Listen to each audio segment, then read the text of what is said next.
Patriots, I need you to stop what you're doing and listen carefully, because what I'm about to share with you isn't just a story of tragedy. It's a story of courage, a story of leadership, a story the mainstream media will not show you, because it goes against everything they want you to believe about President Donald J. Trump. We're talking about Kerr County, Texas, a proud, God-fearing, freedom-loving American town brought to its knees by a natural disaster of biblical proportions. A 40-foot wave ripped through this community. Families lost everything. Mothers and fathers buried their children. And yet, in the face of that horror, what happened? President Trump showed up, not from a distance, not behind a podium, not months later when the media had moved on. He came. He stood with the people. He cried with them. He listened, really listened, to their pain. And he did what every great American leader has always done in times of despair. He gave them hope. Now I want to walk you through what happened in that video and why every single American, left, right, or center, should see it. Because this wasn't about politics. This was about America. I want to thank you first, Mr. President, for being here. As Texans, as Americans, the presidency can seem far away, focused on international affairs. It's never been something far from you to be in touch with ordinary Americans. And I think it means a lot, so thank you. Well, the people in this room and the people in this community have been unbelievable what they've gone through. Nobody's ever seen anything like it, frankly. When you have a wave that's almost 40 feet high just come rushing through this, you would think it was a dam that burst. Maybe you could understand that, but you can't understand this. And I just want to thank everybody here in the room and in the community itself. It's been incredible the way they pulled together. What you're looking at right here, Mr. President, is the brain center of search and rescue to notify, coordinate the process of notifying the next of kin, right, to understand the problems. You've got City of Kerrville, you've got Kerr County, you've got Texas EMS. What would you say? A lot of volunteers. What would you say to everyone? Well, they're talented and they've got a big heart. And I just spoke to some of the people, family members who lost a child, for the most part lost a child. They've lost everything. They've lost everything in many ways. But I just think it's amazing what you're doing.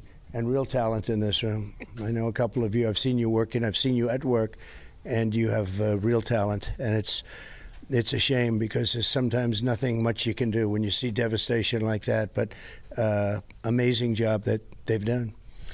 Not every president has visited disaster zones and been here in touch with ordinary Americans. Why is it important to you to show up in Texas?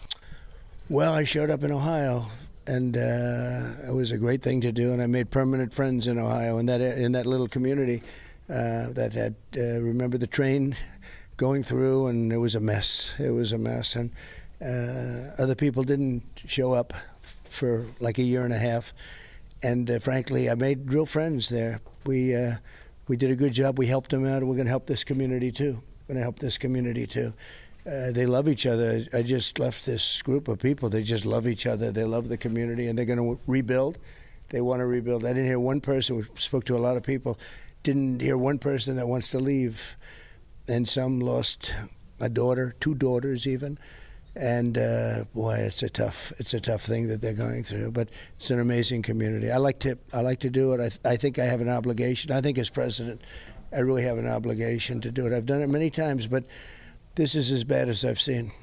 I think you're going to end up with a lot of friends in Texas. You already have a lot of friends in Texas, but you'll end up with more here in Texas. Texas has been great, and you've been great, and you've been doing very well. I have to say, if I can interject, he's got very high ratings. The show is a big success, so we'll at least say that. Well, thank you, Mr. President. As you mentioned, you just came from next door meeting with some of the families of victims. Right. What did you get to share with them? What did they share with you? Well, they told me stories, and I'm a little late for this because I didn't want to rush.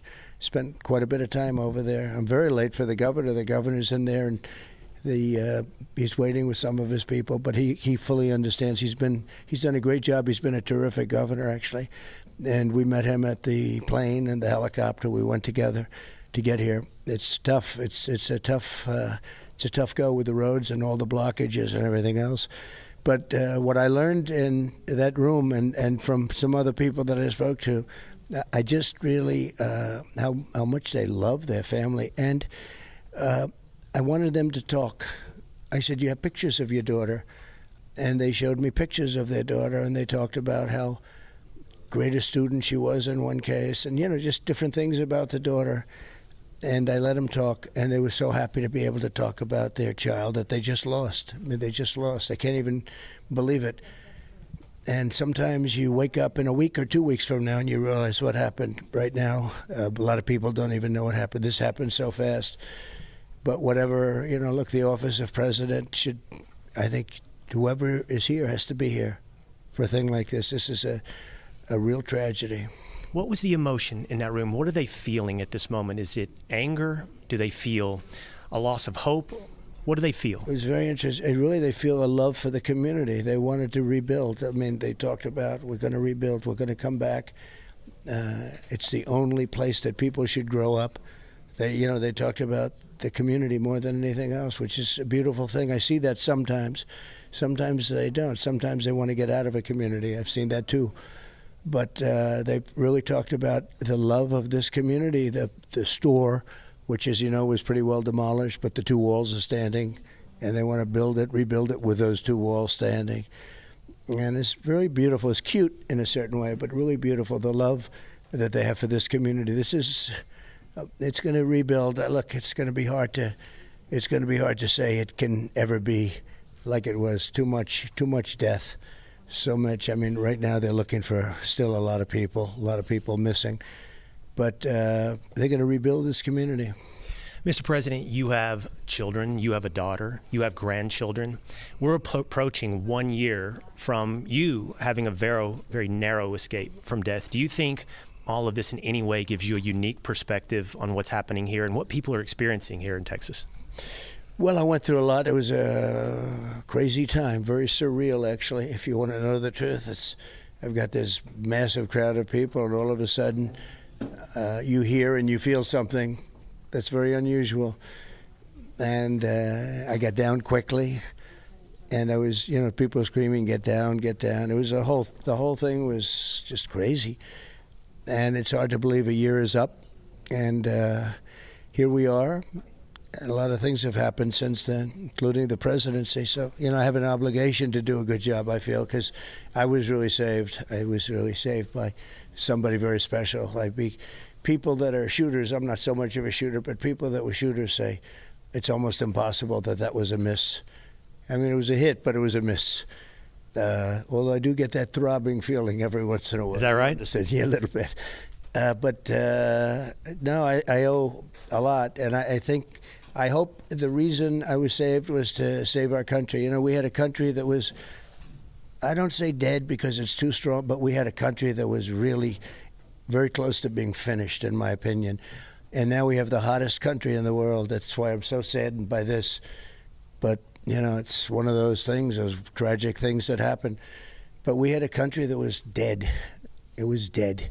It was really in deep trouble. I was with world leaders, and they said, a year ago your country was dead, and now you have the hottest country in the world. And it sounds rough initially, but, the second part of that statement is true. We have the hottest stock market. We have financially, everyone's going to be in great shape. And we've done a good job. So maybe the reason that I'm here after Butler, maybe that was part of the reason. We've worked hard. We don't take big vacations. If we take 10 minutes off, it seems like a lot. I think we've accomplished a lot in a short period of time. But being here was very important. It's natural. It happens after a tragedy like this that the blame game begins. Right. And almost immediately, people were trying to blame your government, trying to blame DOGE cuts, trying to blame the National Weather Service. We have done the facts. We have reported the truth. The National Weather Service seems to have done an exemplary job. They did. DOGE seemed to have had no effect. But what would you say to those that are looking to blame politics for what just happened here? Well, these are people that have taken a pounding, a beating. They've lost their confidence. They've lost their way. It happens anytime there's anything. It's Trump's fault. You could have something happen on the other side of the country that had nothing to do with us, that had to do with them, actually. And they'll say, it's Trump's fault. It's just like a soundbite. You see it. It comes over to the fake news or the news, but the fake news oftentimes. And no, the weather service here, they were actually well-stocked, more than normal. They actually gave a lot of warnings. And the problem with the warnings, it was 1 o'clock in the morning or it was late in the evening. and it happened so fast. And it's easy to say the state or the local area, the city, whatever, but and it's easy to blame the federal government, but the money was tremendous. Everything was there, and they did a really good job. They actually had warnings the day before that there was going to be something, and they then had the warnings very shortly, right before the event, right before this horrible, tragic event. The other thing, the people worked, and they just reacted so well. I just met some of the first responders, the sheriff's office. I met them all. And they are unbelievable. They acted so quickly. So this is just something that happens. It's a tragedy. It's a horrible thing. But really, and you look at something, whether it's maybe an alarm system, a massive alarm system, there's something maybe can be done. That was the first thing came to mind when you hear a bad weather forecast, you hear alarms. Now, I've never heard of that system being put up. You start thinking about it, though, maybe that would be something appropriate, but if an alarm went off at 1 o'clock in the morning, maybe that would have been something that would have been good. But I want them to look for everything anyway. But this was a case where the Weather Service really supposedly did a very good job. Plus, they had more people than they would normally have. They actually had it was very well stocked. Their warnings were early and consistent, and they kept getting more dire. Actually, they called it right. But it was, it's a tough thing to watch. Well, I'm glad to hear that what you're hearing from people here in Kerrville, in Kerr County, is a spirit to rebuild, Tremendous. To come back. What commitment can you give from the federal government to help us rebuild here in Texas? Well, we've already given the governor unlimited within minutes, and we spoke with your congressman and congresswomen, and we've given them max. We've maxed out, and we'll continue to max out. And I just told the group we're going to help them throughout the process. They want to help and they want to rebuild. And, the billions of dollars that this country gives away for things that they shouldn't be doing. And this is not billions of dollars. This is a relatively small amount of money, but it's a lot of love. It's a lot of love and a lot of heart. And so we're going to stay involved. And I told Chip, I told some of the people that we're going to stay involved very much. Brian Babbitt's involved also. He's right down the road. Congressman, and we have some great people, some great political people here. I flew out with a plane load of them, you two senators and a number of Congress people, and they wanted to be here, and I wanted to be here, and I'm glad I did. And I learned something. I learned the love that they have. It's amazing when you lose your daughter and you're talking about we're going to rebuild this town. It's pretty tough to do. Again, it means a lot that you're here. Thank you, Mr. President. Thank you very much. Congratulations. Right. Thank you, Mr. President. Thank you. My thanks to President Trump and to the First Lady, and my thanks to you. It's been a tough week of news, and I appreciate your attention and your investment. Hey.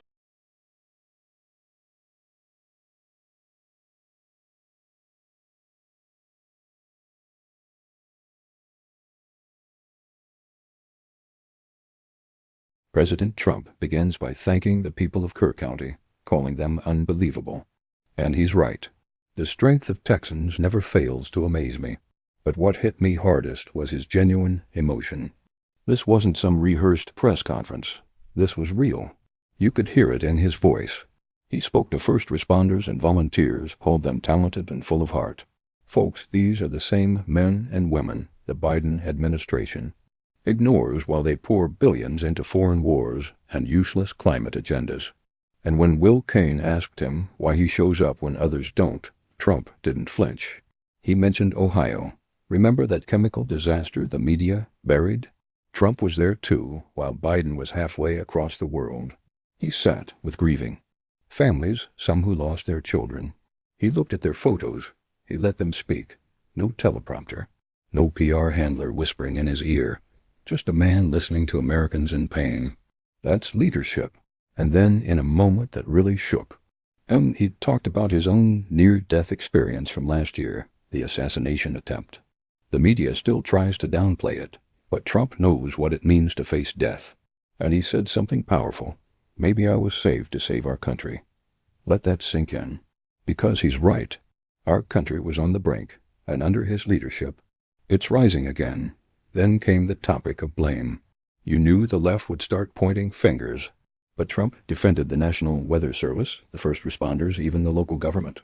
He refused to politicize a tragedy and instead asked a real question.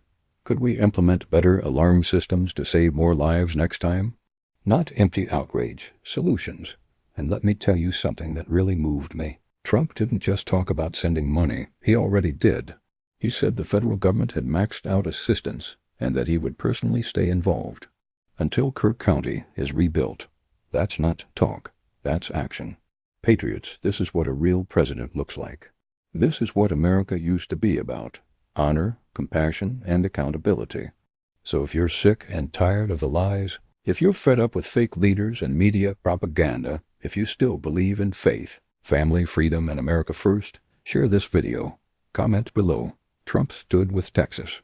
Subscribe to this channel for more unfiltered truth the media won't show. Because what we saw in Kerr County isn't just a local story, it's a symbol of what this country can become again, with the right leadership. God bless Texas. God bless President Trump. And God bless the United States of America. Ask ChatGPT.